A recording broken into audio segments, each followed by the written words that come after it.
Hello everyone. In this episode, we will resume our journey in which we discover the secret power of our mind. As I said in the previous episode, your mind is a magnet and a quite powerful one. It attracts both positive and negative, both right and wrong. But how can we control this? There are a few key points in this equation. Number 1, your dominant thoughts. Each and every thought has its own unique frequency, its own unique meaning in the universe. As you may realize, we have a lot of thoughts in a day.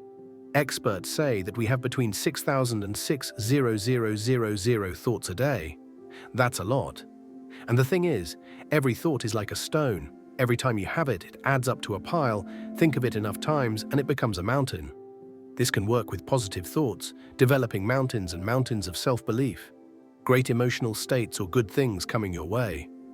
But also with the negative, creating unmovable mountains of fear, lack, and depression. Because your mind is a magnet, it will attract the thoughts in the same quantity that you have them. Observe your dominant thoughts. Are they good thoughts that you would like to manifest? Or are they bad ones that you would surely hope they would never manifest? Choose your thoughts wisely. You can have thoughts to attract anything you like. Have them enough times, and then you will develop a belief. Number 2. Your beliefs. We spoke in the last paragraph that repeated thoughts become mountains. Those mountains are called beliefs. You've repeated the same script over and over again, and you've now started to believe it. Do you believe that you are going to get the thing you want? What do you believe about yourself? Do you believe that you are unstoppable? Do you believe are a coward? Do you believe that you have good luck or bad luck? If you analyze your beliefs, you will see that all those beliefs are true. And that's because it is law that all beliefs will become true.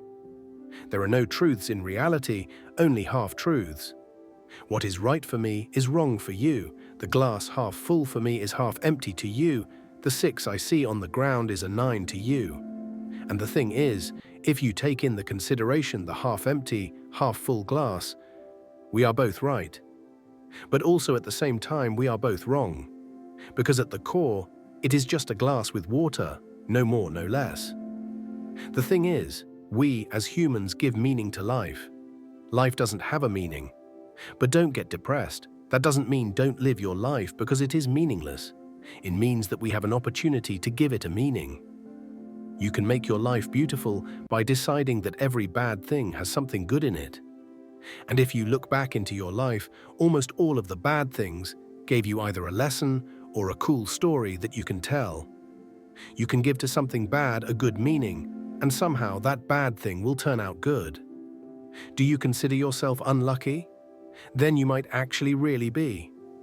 But what if all of a sudden, even if life presents the illusion that you are unlucky, start treating every scenario like you are lucky? Watch how many good things will come your way. Web-A.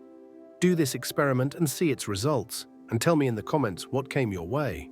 The thing about beliefs is, they are equally powerful to the size of the mountain that has made them. If you strongly believe something negative, you need to counteract that mountain with another one that's positive.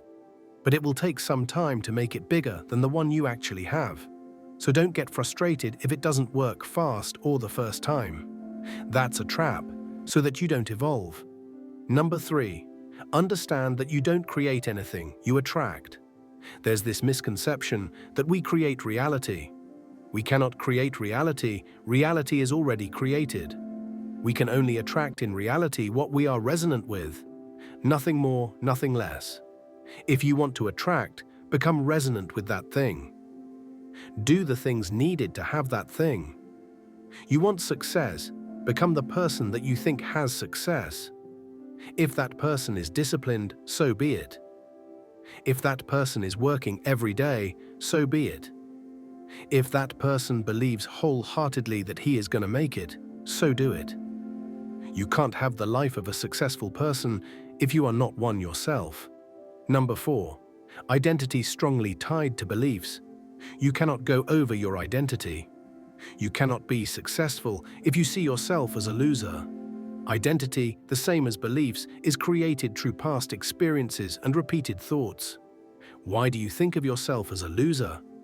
Because a few years ago you maybe had an incident, something that reflected that thought, and you bought into it. Every time you remembered that memory, you added a stone to the pile. Combine that with all the other instances you thought of yourself as a loser, and out of nowhere a mountain is formed. A strong belief appeared. Now, if you want to get rid of this identity, present to yourself the instances that say otherwise. Remember the days that you felt like a winner, the days that you gave all you've got and won. Those are confirmation that you are not a loser.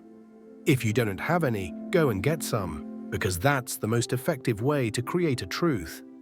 Undeniable stacks of proof that you are somebody successful. If you build proof and retain the mindset that you are successful, very fast you would see results, and if you don't, continue until it does. Number 5. Existence. We exist on 3 planes of existence. The physical plane, the 3D reality that you see right now.